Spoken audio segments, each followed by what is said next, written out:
Alors, bonsoir tout le monde. Bienvenue à cette séance ordinaire du 6 juillet 2021. Donc, sans plus tarder, pour pouvoir débuter selon les règles, j'aurais besoin d'un proposeur et d'un appuyeur, s'il vous plaît, pour l'ouverture de l'Assemblée. Madame Rajotte, appuyée par Madame Poisson. Est-ce que quelqu'un s'y oppose? C'est adopté. Évidemment, vous constaterez que nous avons quorum et que pour la première fois depuis pratiquement un an, la population pouvait se joindre à nous. On n'avait malheureusement que 16 places de disponibles pour respecter les règles de mesures sanitaires. On a 2 personnes qui sont avec nous ce soir dans la salle. Donc, adoption de l'ordre du jour. Est-ce que ça convenait à tout le monde? Si oui, j'aurais besoin d'un proposeur, d'un appuyeur, s'il vous plaît. Monsieur Dubuc, appuyé par Madame Rajotte. Tout le monde est d'accord? C'est adopté.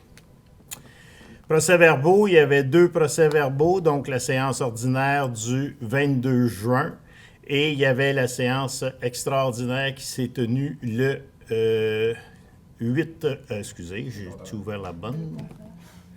Oui, excusez. Oui, c'est ça, le 8 juin. Donc, minute, c'est parce que je n'ai pas ouvert la bonne. Je vais répéter ce que j'ai dit la dernière fois. On est encore en train de s'habituer au conseil sans papier. Donc, des fois, ça va plus vite. Alors, la séance ordinaire du 8 juin, je m'en excuse, et la séance extraordinaire du 22 juin, séance extraordinaire qui a été faite afin de pouvoir autoriser le prélèvement des eaux du réseau municipal pour la compagnie Brentag. Il y avait aussi l'adoption du règlement 2021-06 et le règlement 2021-02 sur la gestion contractuelle dont les avis de motion avaient été déposés à la séance du 8 juin. Et finalement, il y avait aussi la désignation de nos inspecteurs afin de pouvoir délivrer les différents constats sur le territoire de la ville. Donc, c'est ce qui faisait l'ordre du jour de la séance extraordinaire du 22 juin. Et pour ce faire, j'aurais besoin d'un proposeur et d'un appuyeur pour les procès-verbaux, s'il vous plaît. Monsieur Charette, appuyé par Monsieur Dubuc. Tout le monde est d'accord? C'est adopté. Maintenant, un avis de motion concernant le règlement 701-51. C'est un dossier que nous avons déjà fait cheminer suite à une demande qui avait été faite pour s'adresser à la CPTAQ, entre autres sur le changement pour un boisé qui est sur le rang Sainte-Anne. Donc, vous le voyez à l'écran, ce boisé-là a été demandé par ses propriétaires d'être mis en zone de conservation. Donc, c'est ce qu'on appelle le boisé Virginia et j'aurais besoin d'un proposeur pour l'avis de motion à cet effet. Madame Poisson, ça va pour tout le monde.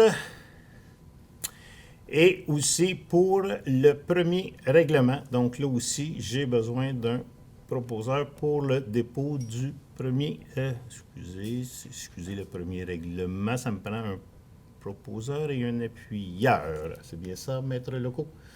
Alors, proposé par M. Charette, appuyé par Mme Rajotte. Tout le monde est d'accord? C'est adopté. Maintenant, un avis de motion concernant le règlement 2021-07 sur le contrôle et la garde des animaux. En fait, dans ce dossier-là, c'est que nous allons ajouter la possibilité pour les gens qui voudraient avoir des abeilles, donc faire de l'apiculture. C'est déjà régi à travers le ministère de l'Agriculture, où les gens peuvent posséder, 2 ruchers, 2 ruchers, excusez-moi. Donc, c'est pour permettre ça. Et aussi, à travers, vous savez, on a inauguré notre parc canin il n'y a pas longtemps. Donc, la réglementation qui est affichée va aussi faire partie de notre règlement sur le contrôle et la garde des animaux. Et j'aurais besoin d'un proposeur pour l'avis de motion. C'est Mme Rajotte qui en fait la proposition. Monsieur Tremblay? Oui. J'aimerais ça que vous dites aussi que pour les ruches, on va demander un permis qui est gratuit. Oui, il va falloir qu'effectivement, merci de la précision, Mme Toulouse, les gens qui vont vouloir ou qui vont se prévaloir de la possibilité d'avoir des ruchers chez eux vont devoir effectivement passer par la ville pour pouvoir le déclarer tout simplement et qu'on soit capable d'exercer un suivi en fonction de la réglementation à ce niveau-là. Donc, ce permis-là va effectivement être gratuit, mais il va falloir que les gens viennent le déclarer au niveau de la municipalité. Ça va pour tout le monde. Un avis de motion aussi concernant cette fois-ci les puits pour le secteur ouest, c'est-à-dire le secteur de Melochville. Donc, nous avons été en exploration. Si vous avez passé près du parc des vétérans, vous voyez deux colonnes d'acier qui sortent. Ce sont les deux puits de test qui ont été faits. Donc, les résultats ont été confirmés comme quoi on serait capable de s'approvisionner avec une quantité d'eau supplémentaire à partir de ces deux forages-là.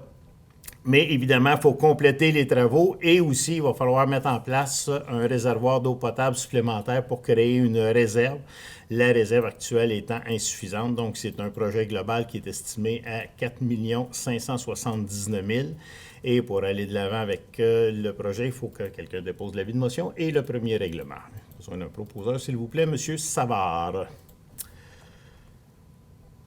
Aussi, un avis de motion cette fois-là concernant le règlement 2021-09, donc qui vient modifier le règlement 2021-02 sur la gestion contractuelle. Donc, vous vous souvenez qu'à la dernière assemblée au mois de juin, on a modifié le règlement pour se conformer à ce que le gouvernement a voté pour pouvoir favoriser ce qu'il a appelé les achats locaux, en fait, qui sont les achats au niveau de la province. Donc, par contre, il y a eu un addenda qui a été fait et il faut faire simplement une concordance par rapport aux termes utilisés et à la nomenclature du règlement.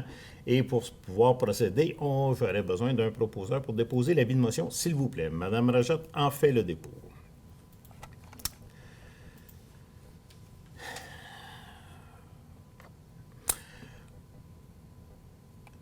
Autorisation maintenant de signature, c'est concernant des terrains qui appartiennent à Hydro-Québec entre le chemin de la Beauce et le chemin Saint-Louis. Donc, ce sont les terrains que l'on voit ici à l'écran qui sont en vert. Ce lot-là ici appartient déjà à la municipalité. Donc, c'est pour être capable de créer éventuellement un lien multifonctionnel entre le chemin de la Beauce et le chemin Saint-Louis et qui soit en dehors des emprises de rue. Donc, c'est pour ça qu'on a demandé à Hydro-Québec de pouvoir racheter ces terrains-là. Ces terrains-là, jadis, desservaient des lignes de distribution qui, aujourd'hui, ont été relocalisées ailleurs, ce qui faisait en sorte que ces terrains-là devenaient disponibles et c'est au montant de 450 000 $. Pour ce faire, j'ai besoin d'un proposeur et d'un appuyeur. Madame Poisson, appuyée par Madame Toulouse. Est-ce que tout le monde est d'accord? C'est adopté. Autorisation maintenant sur un acte de servitude, on appelle ça un acte de tolérance d'empiètement. En fait, c'est au bout complètement du rang André Pouliot, qui est à l'extrémité du chemin de la Beauce. Et c'est une maison qui est érigée depuis 1865, sauf que lors des différentes opérations cadastrales, il y a eu une emprise de fait au niveau de la rue comme telle, donc des emprises publiques, ce qui fait en sorte qu'une partie de la maison là, se retrouverait carrément dans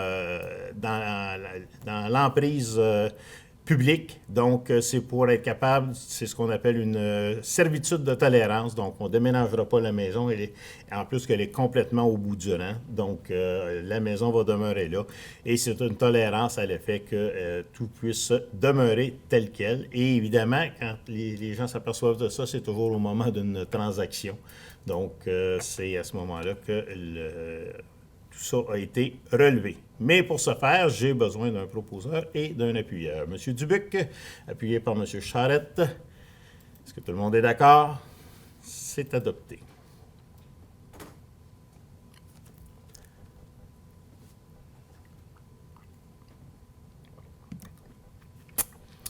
Alors, autorisation de signature maintenant au niveau des différents travaux qui se font sur les réseaux d'utilité publique. Donc, on y allait à la pièce, mais bon, souvent, ce sont des choses qui sont vraiment mineures, là. La dernière fois, on se souvient, là, il y avait un torrent qui s'ajoutait à un torrent qui traversait déjà la rue Saint-Charles. Donc, c'est des choses comme ça, mais il faut qu'il soit autorisé. Donc, c'est d'autoriser notre ingénieur municipal, M. Oleg Laskov, à pouvoir signer les différents documents lorsqu'il y aura des demandes de fait par les services d'utilité publique. On parle particulièrement Hydro-Québec, Bell Canada, Vidéotron et autres. Voilà un proposeur et d'un appuyeur pour ce faire. M. Dubuc, appuyé par Mme Rajotte. Est-ce que tout le monde est d'accord? C'est adopté. Autorisation de signature maintenant en termes de partenariat à l'égard de l'implantation d'un projet pilote pour le dépôt volontaire des contenants de verre. Donc, c'est un projet qui a été poussé au niveau de la MRC par la municipalité. Donc, il y a eu déjà différents projets pilotes qui ont été faits par la MRC sous différents volets. Juste se rappeler qu'au niveau des matières organiques, avant que ça devienne à la grandeur du territoire, c'est les villes de Sainte-Martine, Saint-Louis-de-Gonzague et une partie du secteur de Valleyfield qui avaient été ciblées.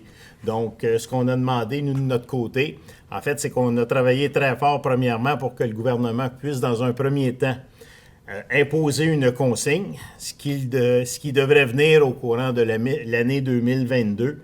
Sauf qu'entre-temps, ce que ça fait, c'est que le verre est encore déposé à travers nos bacs bleus et le problème du verre dans le bac bleu, c'est un polluant. C'est ce qui a fait entre autres, que beaucoup de matières ont été plus difficiles à recycler. Donc, ce qu'on a demandé, on connaît maintenant un recycleur de verre.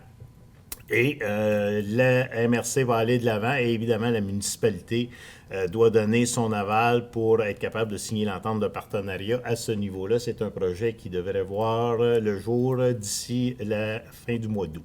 Donc, pour ce faire, j'ai besoin d'un proposeur, d'un appuyeur. Mme Rajotte, appuyée par Mme Poisson. Est-ce que quelqu'un s'y oppose? Et aussi souligner, compte tenu que le prix du tonnage du recyclage a excessivement augmenté et que le verre est un poids important à travers ça. Donc, on calcule même que pendant la période de transition vers la consigne, bien, ça va nous sauver des coûts au niveau du recyclage à ce niveau-là.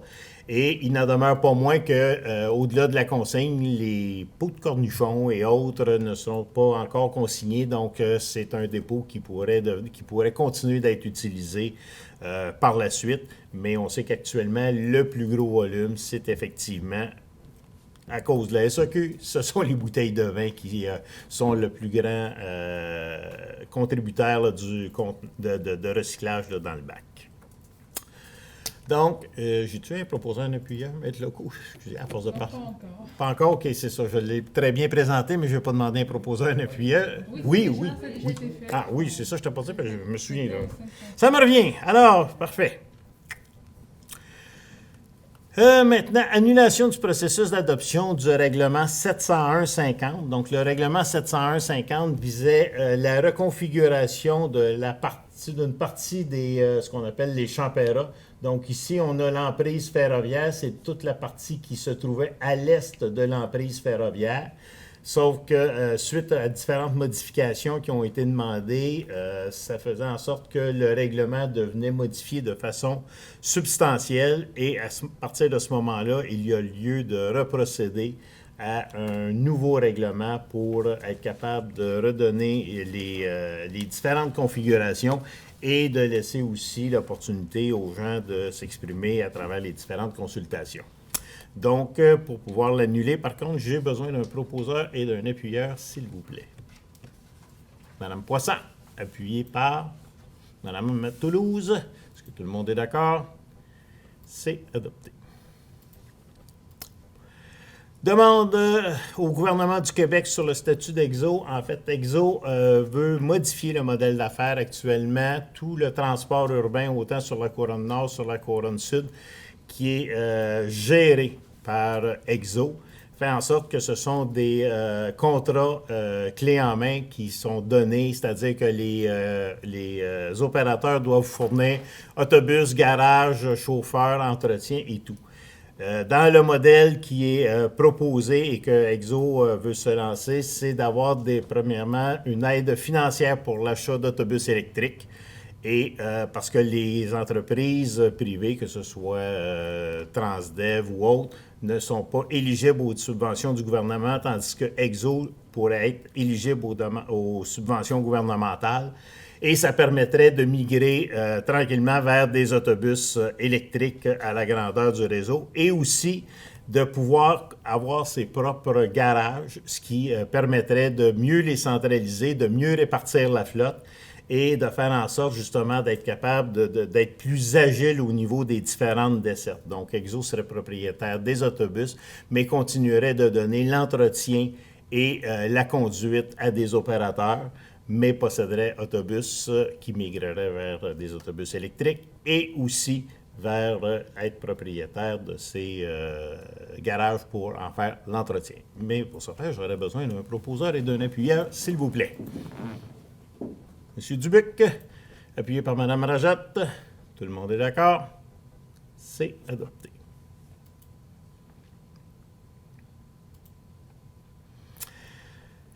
Approbation du troisième budget révisé au niveau de l'OMH. Donc, au niveau de l'OMH, c'est toujours des budgets qui sont fermés. Par contre, avec les mesures de désinfection qui sont rendues nécessaires dans les espaces communs, il y a de la main-d'œuvre supplémentaire requis ainsi que des produits. Donc, c'est pour un ajout de 1 500 $ au déficit déjà prévu qui était de 170 884. Pour ce faire, j'ai besoin d'un proposeur, d'un appuyeur. M. Savard, Mme Rajat, tout le monde est d'accord? C'est adopté. Approbation du règlement d'emprunt maintenant pour la régie Beauchâteau. Donc, vous avez vu passer comme information dans les médias que le gouvernement provincial et fédéral avait octroyé une subvention de 14 123 349 pour être capable de passer à la réalisation du complexe aquatique intérieur. Et on ne parle pas uniquement d'un centre de nage, mais on parle vraiment d'un complexe. L'image, ce n'est pas l'image des installations qui seront comme telles, mais ça pourrait ressembler à ça effectivement, où on veut donner un apport très significatif au niveau familial, donc un peu comme le complexe aquatique extérieur qui est à Beauharnois. Donc, de vraiment donner, non pas seulement des corridors de nage, mais d'être capable justement de donner à l'ensemble de la population, particulièrement les familles, des installations justement avec des jeux récréatifs intérieurs et différents aménagements là, de plages et de hôtes pour être capable justement que ce soit un centre de divertissement utilisable à l'année. Donc, on parle d'un règlement d'emprunt total de 32 millions de dollars pour pouvoir le réaliser. Évidemment, les deux villes contributaires sont les villes de Beauharnois et les villes de Châteauguay, dans une proportion d'environ de 80 % pour Châteauguay, 20 % pour Beauharnois. Donc, et ce montant-là est en fonction des coûts qui ont été actualisés, parce qu'évidemment, avec l'évolution du temps, évidemment, les travaux ont dû être réévalués. Donc, c'est un projet total de 32 millions de dollars. Monsieur le maire? Oui, M. Sarr. Pouvez-vous spécifier que c'est 32 millions avec les intérêts compris durant la construction? Oui. Moins la subvention, puis après ça, le montant total, puis va rester entre 20 ou 21 %. Oui. Oui, effectivement. Donc, du 32 millions, il faut déduire le 14 millions de subventions. Et comme mentionné, c'est que les intérêts pendant pendant le temps de la construction, eux, ne sont jamais subventionnables. Donc, ils font partie du 32 millions. Là, on parle d'au-delà d'1 million de dollars, là, juste en frais de financement temporaire, le temps de la construction et des différents décaissements. Donc, effectivement, ça fait partie du 32 millions. C'est vraiment un 32 millions global, incluant les réserves de contingence pour la construction ainsi que l'ingénierie. Besoin d'un propos. C'est un projet qui devrait, ce qu'on vise à faire, on a un échéancier quand même très serré, vous faites bien de le spécifier, M. Dubuc, on vise une mise en opération à l'automne 2024. Donc, pour justement être capable de profiter là, vraiment pleinement des installations. Donc, on a un échéancier quand même assez serré pour y arriver. Et c'est pour ça qu'il est important là, de pouvoir procéder là, à cette approbation-là. M. Dubuc en fait la proposition. C'est appuyé par Mme Poisson. Est-ce Est-ce que quelqu'un s'y oppose? Non, mais je voudrais ajouter qu'il y a un 8 millions de plus avec que le projet projeté. Effectivement, c'est dans ça. Oui, ça a fait. Ben, c'est pour ça que tantôt je parlais de l'actualisation des coûts.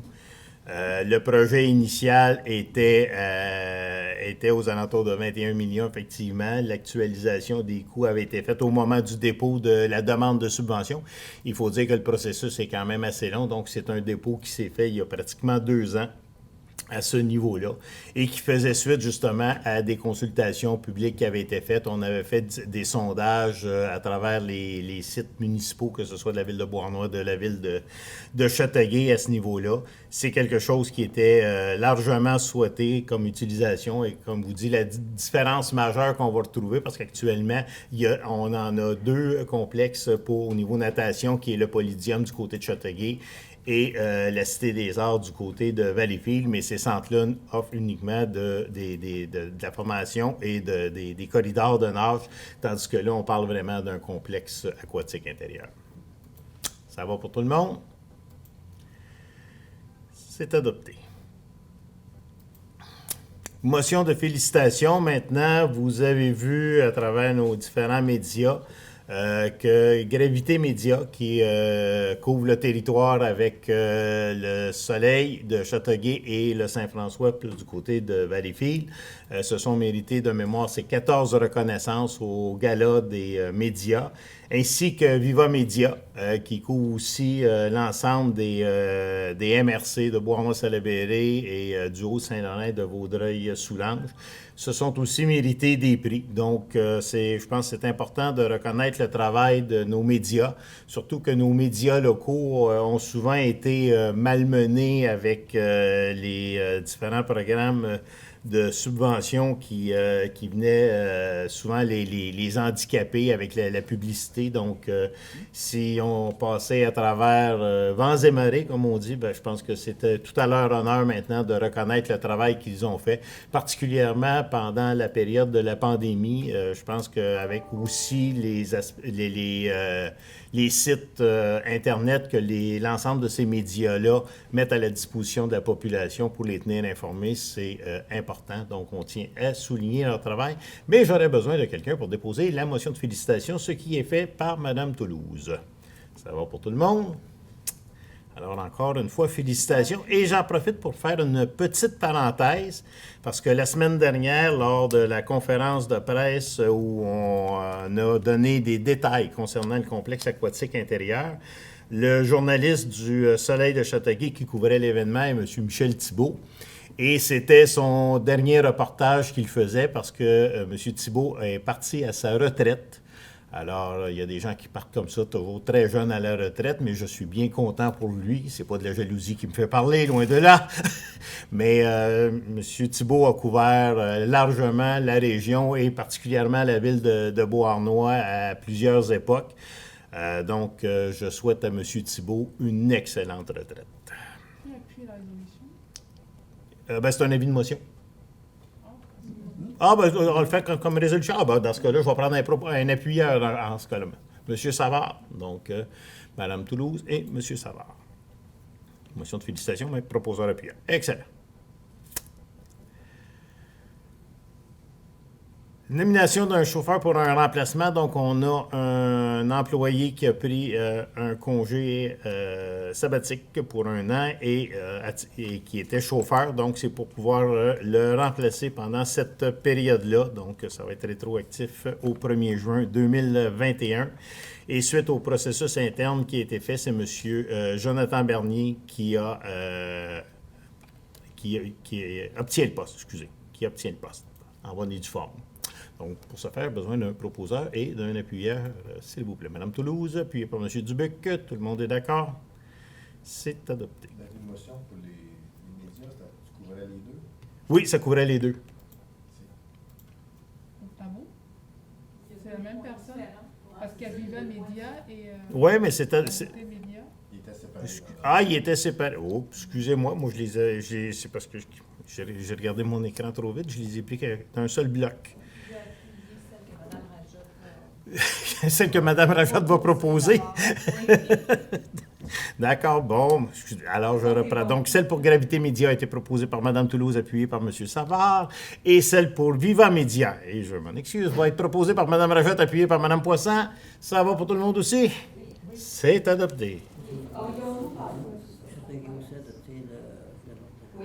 Ah, Maintenant, le 5.11, c'est juste une oui. correction.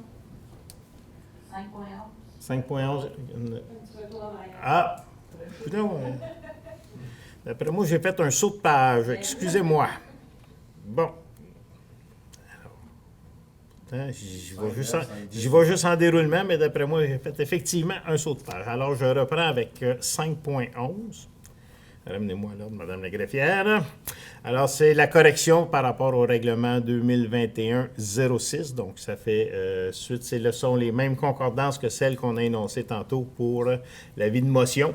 Donc, j'aurais besoin d'un proposeur et... Non? Pas de proposal, c'est une correction. C'est une correction. Ah, donc, c'est simplement un avis qu'on donne. Juste, Alors, nous vous avisons que... On va venir à vous. Et 5 ans. Ah. Vivement les vacances. Bon.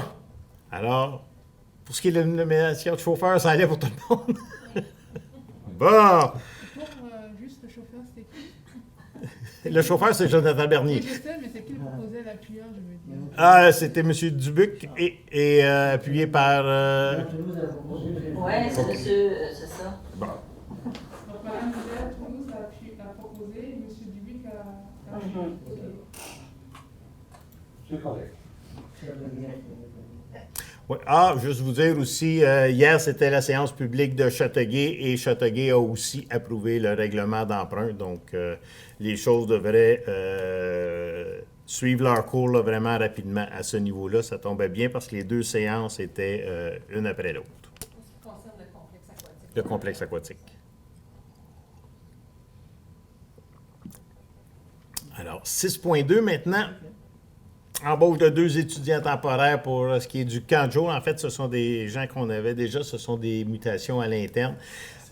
C'est des gens qui vont s'occuper, entre autres, pour de l'accompagnement spécialisé. Donc, c'est Mme Roxane Leblanc et Vicky Lemoine qui obtiennent les deux postes en question.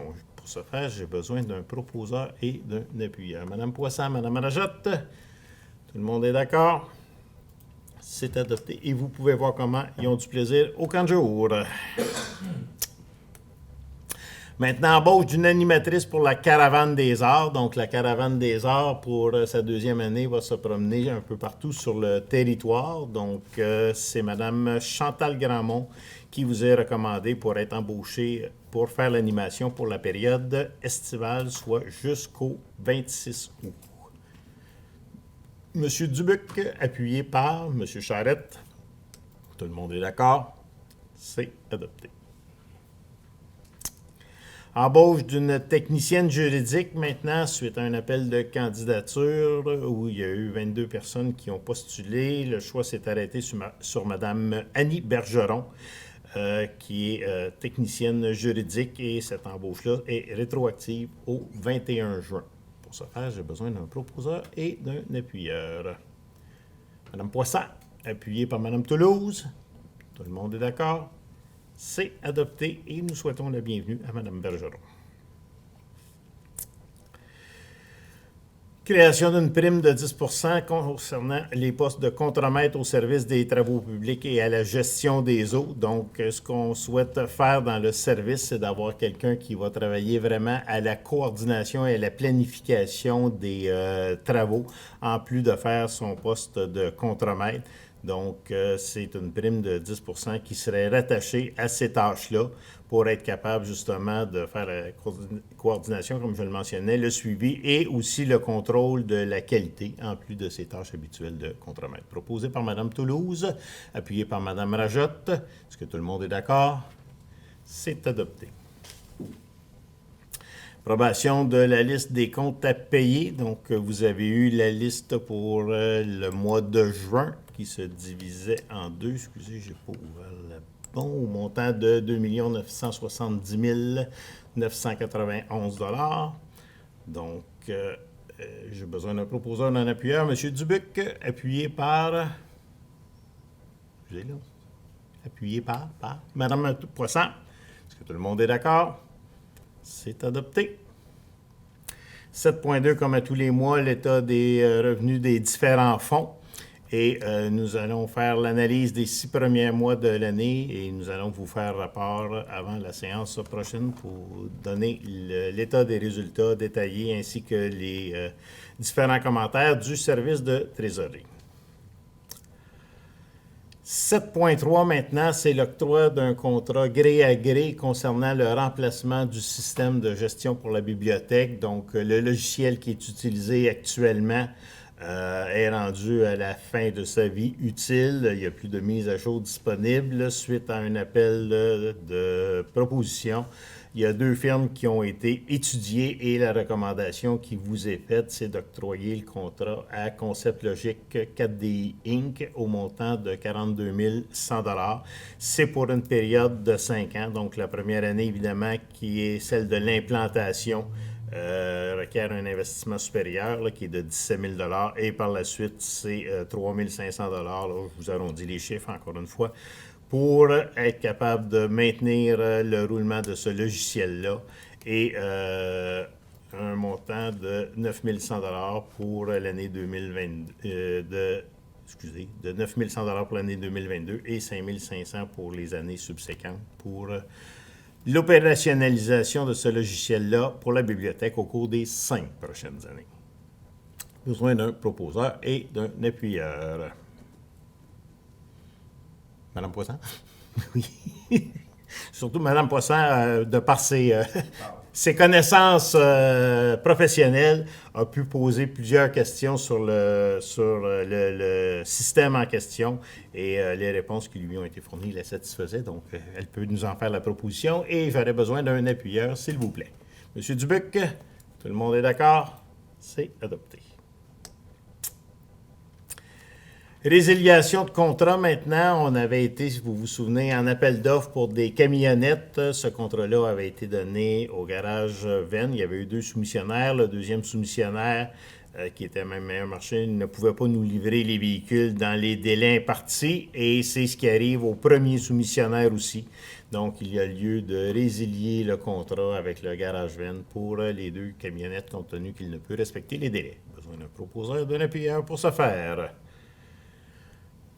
Monsieur Dubuc, appuyé par M. Charette. Tout le monde est d'accord? C'est adopté.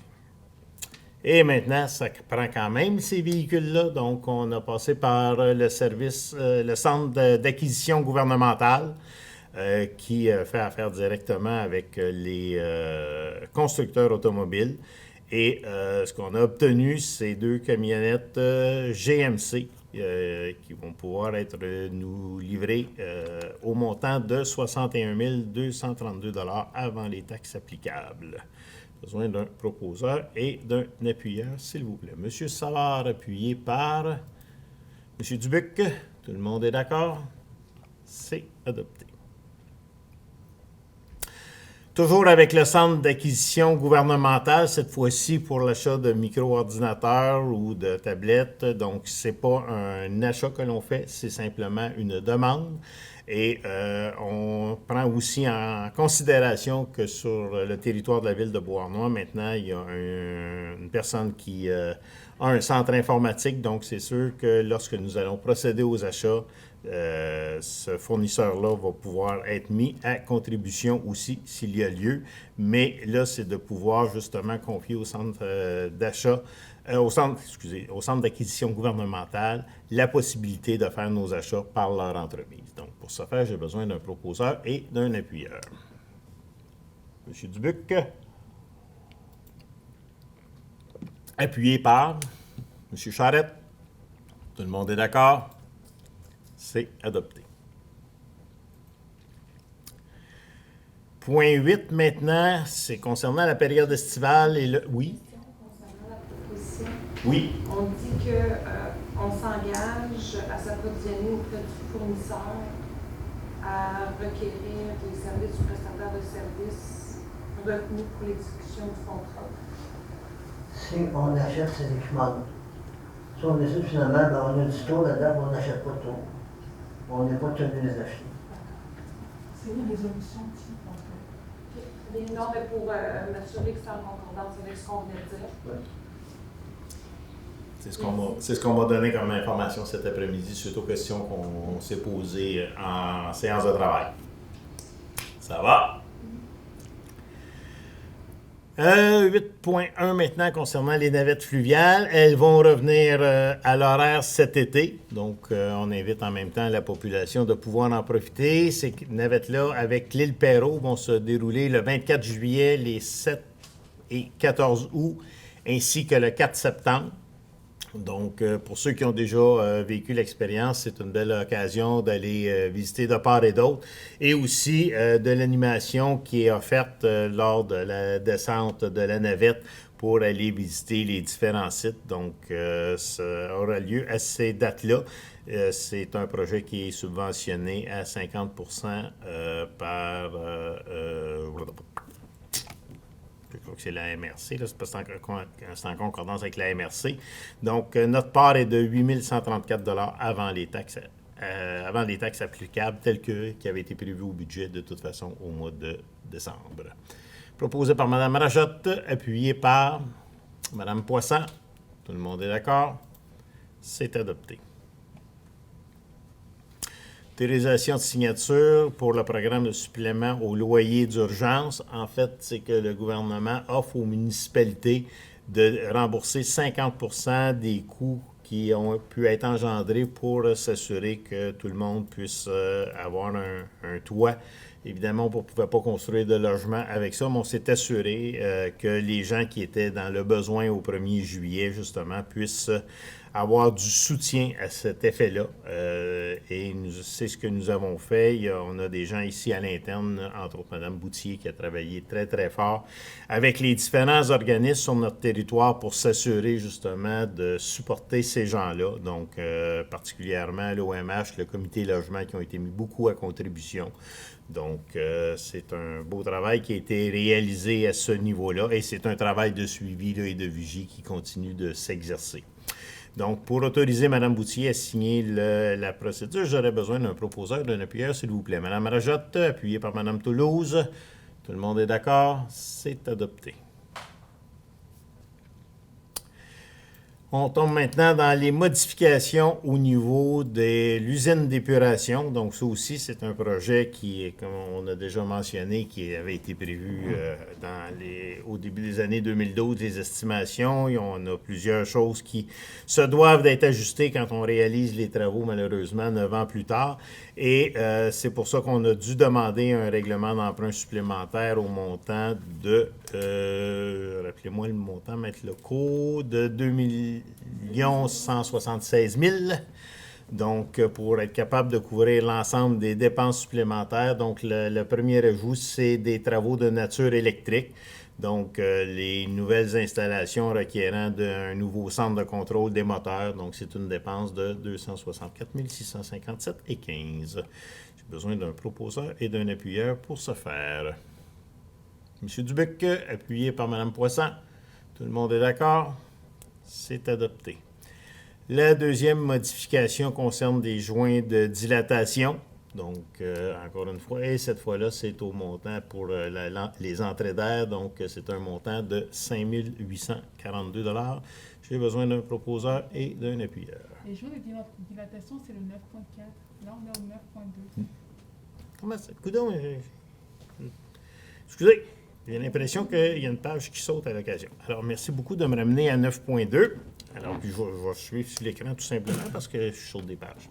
Alors, j'avais bien commencé avec la modification de l'alimentation, justement. C'était bien parti, mais ça a sauté une page. Alors, c'est au montant de 5 842 $. Encore une fois, j'ai besoin d'un proposeur, d'un appuyeur pour ce faire. Mme Toulouse, appuyée par M. Dubuc. Tout le monde est d'accord? C'est adopté. 9.3. Cette fois-ci, ça concerne différents travaux. Ça m'aide, fait que je vais retourner dans le texte, si vous permettez. Effectivement, c'est pour ça qu'il ne s'est pas décrit. C'est plusieurs menus travaux qui ont été requis entre autres pour faire des forages supplémentaires au niveau des fondations, du démantèlement d'installations qui étaient déjà en place. Donc, c'est un montant qui, tout ça regroupé, est de 18 569,87 $, proposé par M. Dubuc, appuyé par M. Savard. Tout le monde est d'accord? C'est adopté. 9.4 maintenant, ça concerne des travaux. Cette fois-là, c'est les joints de dilatation des bassins. Bon, je suis à la bonne place cette fois-ci. Donc, c'est un montant de 7 787,29 $. Besoin d'un proposeur et d'un appuyeur. M. Savard, appuyé par Mme Poisson. Tout le monde est d'accord? On continue l'ordre des travaux. Cette fois-ci, ça concerne les coûts pour les ordres de changement préalablement établis qui concernaient... Bougez pas, on va le retrouver. Ce sont les ordres de changement qui étaient préalablement émis. Ils sont tous ceux que vous avez validés au fil des séances. OK, mais qui se devaient d'être autorisés en fonction du nouveau règlement. C'est bien ça? Il y a un ajustement des coûts sur tous ces ordres de changement. Parfait. Il y en a à peu près une trentaine. Bon, c'est pour ça qu'on ne nous a pas donné la liste. Et ces ajustements-là sont un montant de 7 698,90 $. Proposé par M. Savard, appuyé par Mme Toulouse. Ça va pour tout le monde?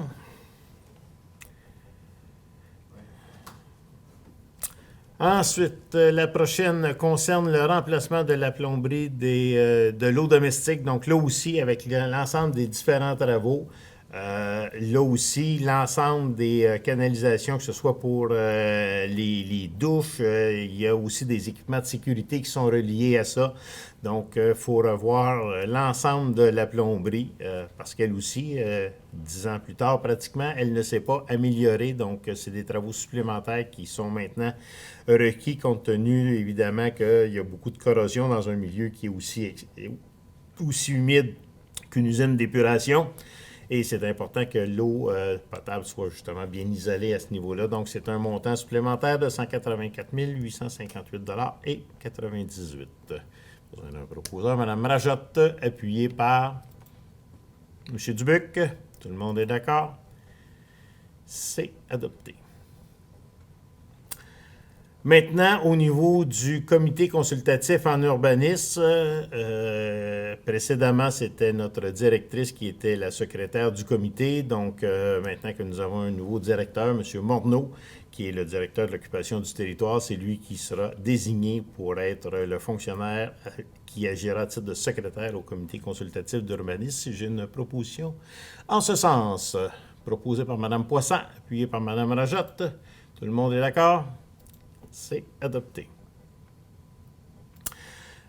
Maintenant, on a une demande d'approbation de plan dans le cadre d'un PIIA, donc un plan d'implantation et d'intégration architecturale. C'est pour le bâtiment qui va se joindre à l'ancienne clinique dentaire qui était située au coin de la rue Ellis et de la rue Sainte-Catherine. Donc, vous voyez l'élévation de façade et de côté que ça va amener.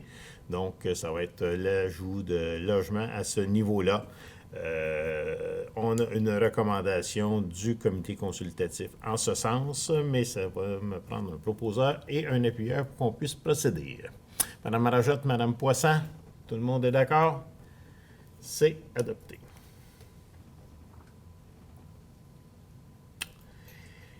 Et c'est ce qui complète l'ordre du jour comme tel. Donc, on arrive au point de communication des membres du Conseil et je vais me permettre de faire la première parce que c'est une situation très particulière qui a été vécue. Donc, vous savez, au mois de juin, on a quand même eu un bon nombre de problèmes d'alimentation en eau, entre autres avec la rupture d'une conduite principale. Et à travers tout ça, bien, nos gens ont été largement sollicités, mais on a eu une sollicitation qui a été tout autre, en fait, où notre contremaître, M. Jonathan Cloutier, a été interpellé par une personne alors qui circulait sur la rue Ellis, à l'effet qu'il y avait une dame qui était en détresse dans le véhicule. Donc, la première opération qui a été faite par Jonathan et la dame a été évidemment composer le 911. suite aux différents symptômes qui ont été donnés, Jonathan a procédé au massage cardiaque en attendant les premiers répondants. Et c'est tout à son honneur, justement, de pouvoir dire aujourd'hui que la dame, elle est saine et sauve et elle était effectivement en situation d'infarctus au niveau cardiaque. Et on tient à souligner le travail. Souvent, on se demande, tu sais, on donne des cours justement de premiers soins. Est-ce que c'est utile ou pas? Bien, on peut vous le dire maintenant. Jonathan s'est démarqué, a su garder son sang-froid dans la situation, être capable de procéder au massage cardiaque jusqu'à l'arrivée des premiers répondants. Et je tenais à le souligner ce soir. Maintenant, la parole est à vous. M. Charette? Oui, comme je l'ai fait l'Assemblée du mois d'avril, celle du mois de mai et celle du mois de juin, je l'ai fait encore celle du mois de juillet. D'avoir le détail de la subvention de 951 000 pour la COVID du gouvernement, alors savoir comment elle est appliquée, malgré ce que je reconnais notre réponse de absolument. Eh oui, puis vous allez avoir la même réponse, effectivement, que le 951 000 a été mis au budget de 2021 pour être capable d'équilibrer le budget. Ceci étant, c'est que le gouvernement nous recommande de pouvoir faire une reddition de compte, ce qui sera fait effectivement éventuellement. Éventuellement. Oui. Il n'est pas tapé ici là-dessus. Non. Mais ça va être fait, soyez-en assurés. On a bon nombre de dépenses que nous avons dû faire pour être capable de répondre. Ce ne sera pas un trouble. Sauf que, comme je vous ai dit, il a été mis dans l'enveloppe globale du budget de 2021 pour être capable d'équilibrer le budget. Déjà qu'il fallait vendre pour 1,6 million d'actifs pour être capable de l'équilibrer. Mais ceci étant, nous ferons la reddition de compte en bonne et due forme. Nous en avons déjà discuté au niveau de la trésorerie. Bienvenue. Madame Poisson? Oui, bien, moi aussi, je voulais souligner le travail qui avait été fait par Mme Boutier au service de l'aide communautaire, de la culture d'aide communautaire pour la question de l'accès au logement, là, puis de la concertation qu'il y a eu aussi entre chacun des responsables des organismes, chapeau dans les temps difficiles, étant donné aussi l'incendie qu'il y a eu il y a quelques semaines. Ça a demandé beaucoup d'énergie, mais en mettant les efforts en commun, on est arrivé à de bons résultats. Puis il faut continuer, dans le fond, à travailler à des solutions à long terme pour cette situation-là. Sinon, j'ai envie de dire bon été, puis de suggérer à la population de profiter de nos infrastructures qui sont nombreuses là, dans l'ensemble du territoire. Du côté du secteur de Mologile, on a un beau musée qui présente une nouvelle exposition qui mérite d'être vue. Sinon, c'est aussi l'entrée vers le parc régional qui nous permet vraiment des belles heures là, sur le parcours à vélo ou à pied. On a également au centre un complexe aquatique qui vaut la peine d'être visité, un skatepark pour nos ados qui peuvent aussi en profiter. On en a parlé, les navettes fluviales, ça vaut la peine d'aller faire un tour de l'autre côté, de voir notre ville de l'autre rive, c'est intéressant. Apporter vos vélos, c'est possible aussi, puis ça offre plus de mobilité un coup rendu de l'autre côté.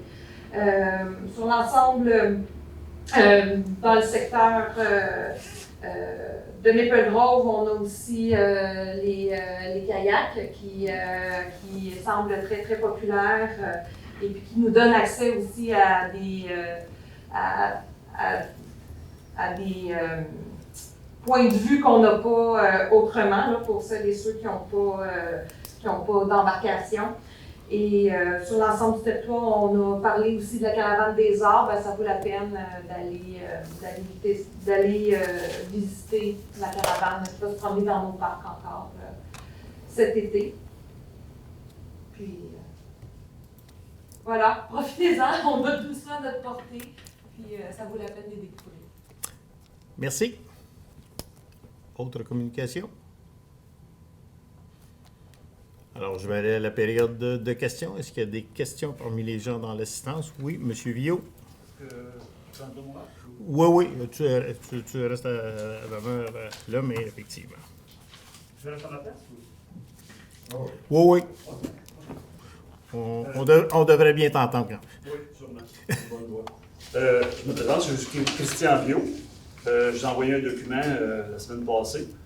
Puis, je me demandais si vous avez eu le temps de tout le monde, mesdames et messieurs, de regarder mon dossier en évitant le nom en haut, mais plutôt le dossier en question, ce qui implique le dossier. Parce que en 2012, je ne sais pas si vous étiez au courant, il y a eu une réforme cadastrale.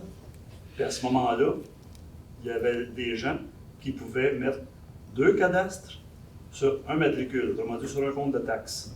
Ou des gens qui avaient 2 cadastres qui pouvaient les mettre sur un compte de taxes avec un matricule. Moi, en 2012, je n'ai pas été formé de ça. Il y en a beaucoup qui l'ont eu, tant mieux pour eux.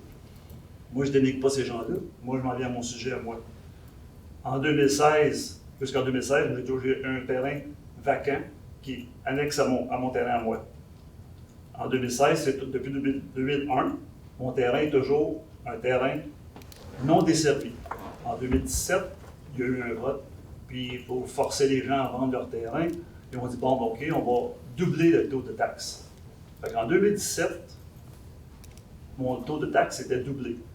Alors, je me suis informé auprès de la ville, j'ai parlé à Mme Leduc, j'ai parlé à Mme Côté, j'ai parlé à l'urbaniste du temps qui était Benoît Lévesque, j'ai parlé à plusieurs personnes.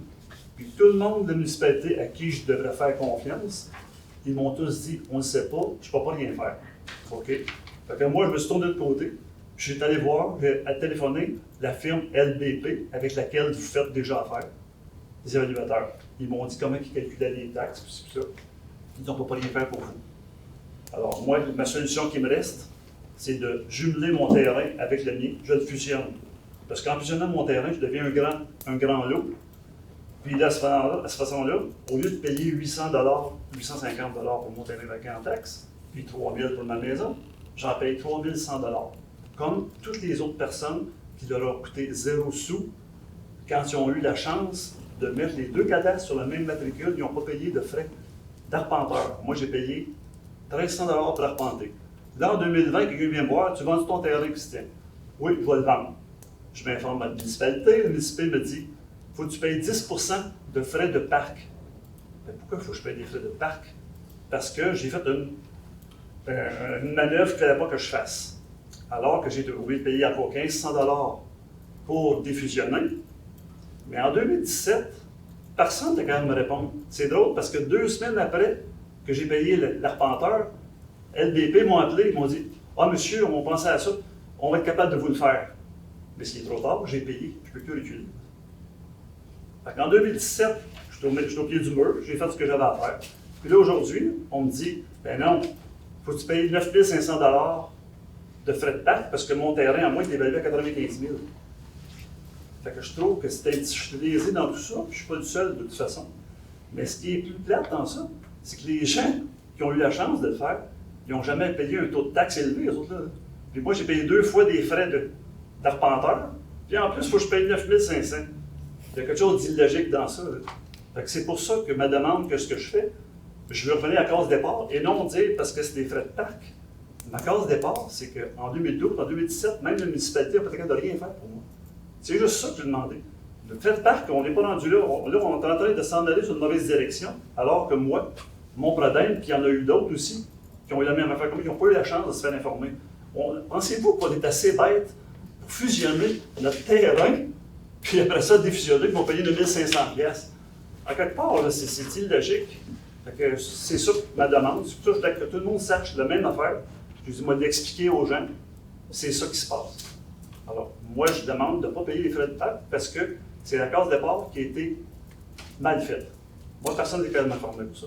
Alors, je vais vous répondre, M. Viau, à ce niveau-là, qu'actuellement, votre dossier est à l'étude, autant par le service de la trésorerie que par le service de l'occupation du territoire, et qu'on va vous revenir avec une réponse à ce niveau-là. Oui, mais je suis d'accord avec ce que vous dites, mais je veux être certain qu'on ne s'en aille pas dans une mauvaise direction. Inquiétez-vous pas, on a pris soin d'avoir toutes les données. Il n'y a pas juste à Villageville, hein. Il y en a à Bournois, il y en a à Mauvais-Gros, j'en ai décidé des gens. Je suis content pour l'autre, c'est pas des questions de mettre avec les autres, on veut juste être équitable. Dans le fond, le dossier que vous avez, là, c'est une personne, c'est un citoyen de Bournois, puis vous tous, là, les conseillers, vous représentez les gens. Vous ne devriez pas représenter la personne en haut, vous devriez représenter la personne qui vous a envoyé ça. C'est tout. Il n'y a pas de nom là-dessus. Là. C'est ça qu'on devrait faire. Et c'est pour ça que toutes les fois qu'il y a des opérations de lotissement, M. Villot, les frais de parc, lorsqu'ils n'ont jamais été payés, sont chargés au moment que le lotissement se fait. Mais au-delà de ça, je vous répète que votre dossier est à l'étude, puis on ne fera pas l'étude ici ce soir. Le dossier a été déféré autant au niveau du service de l'occupation du territoire que de la trésorerie. Ce que vous dites, pour l'histoire, vous dites qu'il faut les frais de parc. Donc, vous voyez, vous vous écartez déjà du sujet parce que c'est pas ça le trouble, c'est la case départ. Même. C'est l'ensemble des éléments, M. Villot, qui sont pris en compte. Écoutez, j'ai rencontré M. Gravel le 22 juin avec mon épouse, puis il m'a dit, monsieur là, si on était en 2017, aujourd'hui, là, on aurait pu le faire, cette chose-là, de mettre nos deux cadastres sur le même. Et là, on ne va pas le faire, là, même ça est en train d'être vérifié, M. Villot. C'est pour ça que je vous le dis, je ne m'avancerai pas sur aucun élément de réponse ce soir. On est dans une assemblée publique quand même si c'est pas full. Là, puis on va juste vous répéter que votre dossier avec tous les intrants actuellement est en train d'être regardé au niveau de ces deux services-là. Et même si éventuellement on avait référé au service du greffe, ne vous inquiétez pas, nous mettrons le service du greffe aussi à contribution. OK, j'ai une bonne question. Je veux savoir, est-ce que vous saviez, vous, les conseillères et conseillers, qu'il y a des gens qui ont eu cette possibilité-là de fusionner deux cadastres sur un sans payer de frais d'arpenteur? Il n'y a personne de vous autres qui sait ça? Ben oui, en 2012, il y a eu des lettres qui ont été envoyées. Oui, pour te présenter à cet endroit-là. Moi, je suis arrivé avec mon certificat d'accréditation. Ils ont dit, tout est beau, monsieur. Ils ne m'ont jamais avisé. Hey, monsieur, vous devriez mettre vos deux cadastres sur le même matricule. Il n'y a personne. Non, parce que c'est des décisions individuelles qui appartiennent aux gens. Il n'y avait pas de recommandations à faire à ce niveau-là. On s'entend qu'il y en a beaucoup. J'en ai beaucoup de noms. De toute façon, vous avez vu, je peux vous en donner beaucoup, puis j'ai aucune cachette à faire. Merci. C'est ce que je voulais vous dire. Excellent. On va vous revenir dans les meilleurs délais possibles. Merci. Est-ce qu'il y a d'autres questions? Alors, ça mettrait fin à l'Assemblée. Ah oui, excusez, oui, les questions qui sont rentrées. Excusez, oui, merci, excusez. Oui, les questions, on a pris celles publiques. On va prendre celles qui ont été rentrées maintenant par le site.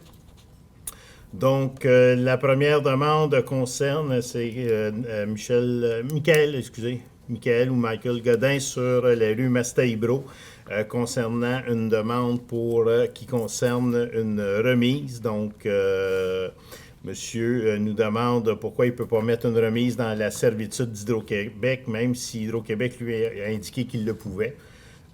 On en a été un peu surpris au niveau du service de l'urbanisme et on aimerait bien avoir la confirmation qu'il y a eu d'Hydro-Québec par écrit à ce niveau-là. Donc, normalement, à l'intérieur d'une servitude, tu ne peux mettre aucune installation permanente. Tu peux faire un jardin, tu peux faire plusieurs installations, mais tu ne peux pas faire d'installation permanente.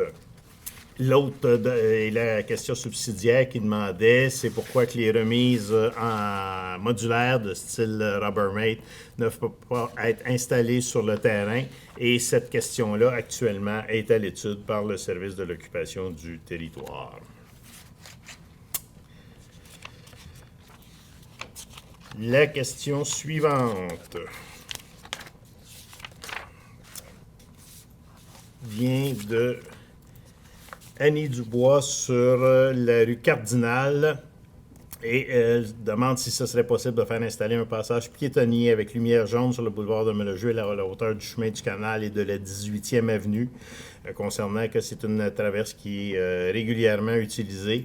Le problème, évidemment, c'est le boulevard de Melojuel qui appartient au MTQ. Nous avons actuellement plusieurs demandes qui sont pendantes avec le MTQ à ce sujet-là pour être capable d'installer des traverses piétonnières sur la 132, particulièrement dans le secteur de Maple Grove. Et ça fait 3 ans que nous attendons après le MTQ pour différentes raisons. Nous avons une conférence le 19 juillet prochain et nous allons aborder ce sujet-là en supplément.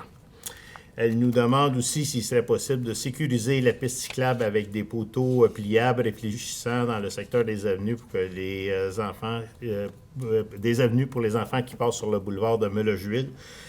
Aujourd'hui, on a reprocédé à le rafraîchissement des balises peintes pour la piste cyclable. Encore une fois, on se retrouve sur la 132, donc installer premièrement, c'est des dispositifs qui sont assez onéreux, et on se retrouve encore une fois dans l'emprise du boulevard du MTQ à ce sujet-là. C'est un sujet qui avait aussi déjà été abordé avec eux et pour lequel on attend toujours des réponses, et on avait même proposé de pouvoir mettre une bande rugueuse.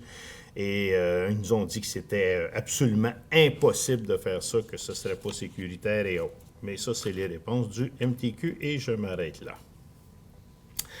Concernant la troisième question de Martin Sasseville sur la rue Lucienne Charette, est-ce qu'un mur anti-bruit sera construit aux abords de l'autoroute 30 dans le secteur de Meloche-Ville? Donc, pour tous lorsque l'autoroute a été faite, ils avaient des normes à respecter au niveau du bruit. Et ces mesures-là sont refaites sur une base de 10 ans. Donc, elles ont été refaites en 2017 et elles répondaient toujours aux normes. Elles seront refaites en 2022. Et c'est là que s'arrêtait la responsabilité de NA30 par rapport au mur anti-bruit. Mais jusqu'à ce jour, il n'y a aucune mesure qui a été faite pour lesquelles on aurait pu exiger un mur anti-bruit sur ce secteur-là de l'autoroute 30.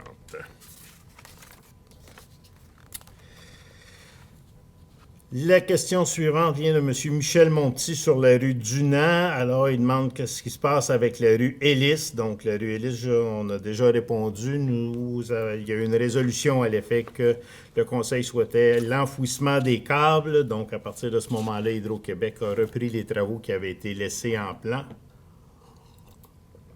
Et on attend qu'Hydro-Québec puisse compléter l'ingénierie à ce niveau-là pour être capable d'avancer.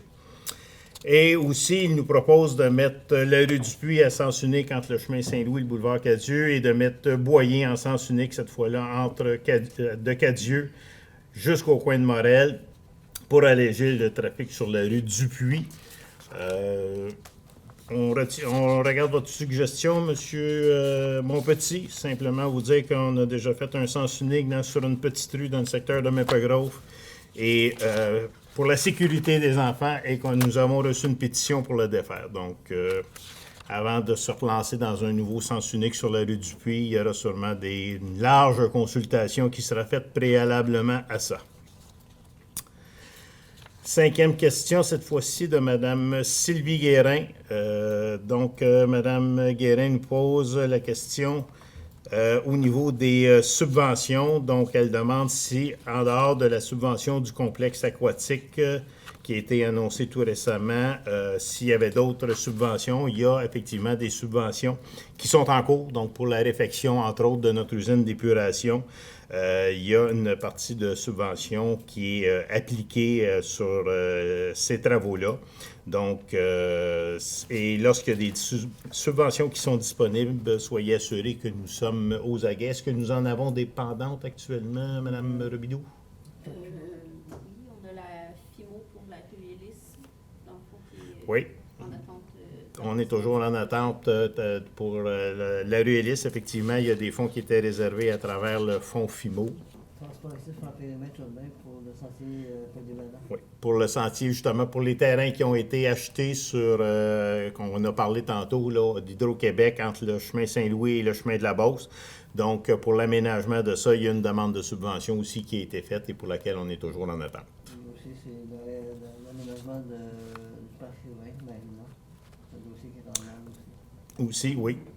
Donc, ça, on attend après l'ingénierie dans le cadre des trames vertes et bleues. Donc, pour les aménagements autour de la capitainerie. Mais pour l'instant, là, on attend les plans. Mais ce qu'on veut, c'est être prêt pour faire les différentes demandes de subventions avec des travaux concrets. Donc, ensuite de ça... OK, donc elle souhaiterait avoir, compte tenu que le parc Sauvé, le parc nature, les descentes de bateaux sont devenus de plus en plus populaires, est-ce qu'il y aurait lieu d'implanter des conteneurs semi-enfouis à ces endroits-là? C'est des choses qui pourront être effectivement regardées. Par contre, il faut juste retenir que le problème des semi-enfouis, c'est pour les vidangers, c'est des équipements spécialisés et ce sont des contenants qui nous coûtent excessivement cher à ce niveau-là, mais ce sera quand même regardé. Il n'en demeure pas moins qu'actuellement, il y a quand même des bacs qui sont mis à ce niveau-là et on espère que les utilisateurs puissent respecter l'environnement à ce niveau-là. Et elle demande quand est-ce que les états financiers 2020 seront déposés. Ce sera à l'Assemblée du mois d'août. Donc, l'Assemblée du mois d'août, justement, nous la tiendrons très probablement à la salle Marie-Rose, au centre communautaire, pour permettre à un plus grand nombre de gens possible d'y assister, à moins que les mesures sanitaires soient allégées et qu'on puisse le tenir ici avec la population comme on le faisait avant. Mais on va s'assurer que lors de la présentation des états financiers qui devraient être à l'Assemblée du 17 août, de permettre au maximum de population possible d'y assister. Ce qui complète les questions qui nous avaient été soumises, mais avant de lever l'Assemblée, j'ai une suggestion à vous faire, si vous êtes tous d'accord, compte tenu de ce que j'ai mentionné de l'acte de bravoure de M. Cloutier. Nous pourrions faire une motion de félicitations à son égard, si vous êtes tous et toutes d'accord. Et je vous vois effectivement chez Dubonnet, je pense qu'on ne peut pas être contre une telle mesure. Ça serait vraiment... Donc, je vous prends en live, là, mais j'étais sûr de votre réponse, évidemment. Je ne vous ferai pas de coup pendable comme ça, sans le savoir. Donc, effectivement, nous allons adresser, si vous permettez, mettre le coup dans les nouvelles affaires, une motion de félicitations à M. Cloutier pour son acte d'avoir pu intervenir promptement et surtout de la bonne façon auprès de la personne. Vous l'avez mis dans la partie communication. C'est ça, fait qu'on va le joindre à ça. Il y a une motion de félicitations qui est greffée. Et ça sera à l'unanimité, si vous êtes d'accord. Donc, une proposition à l'humanité. Merci beaucoup. Donc là, j'arrive vraiment à la levée de l'Assemblée. Monsieur Savard, appuyé par Mme Toulouse. Tout le monde est d'accord? C'est adopté. Et la prochaine est le 17 août, tel que mentionné. Comme je vous ai dit, on vous invite à suivre notre site Internet et aussi notre site Facebook. Nous allons vous annoncer, là, mais suivez surtout là, les mesures sanitaires. C'est ce qui nous guide actuellement pour être capable oui, le public est autorisé, mais vous voyez, on est tous pris à travers nos différentes cages à poules. Là, donc, c'est pas des mesures qui sont facilitantes pour personne, mais on essaie là, d'être le plus près possible des mesures qui nous sont recommandées. Donc, suivez ça et on vous donnera les informations pour l'Assemblée du 17 août prochain. Merci beaucoup.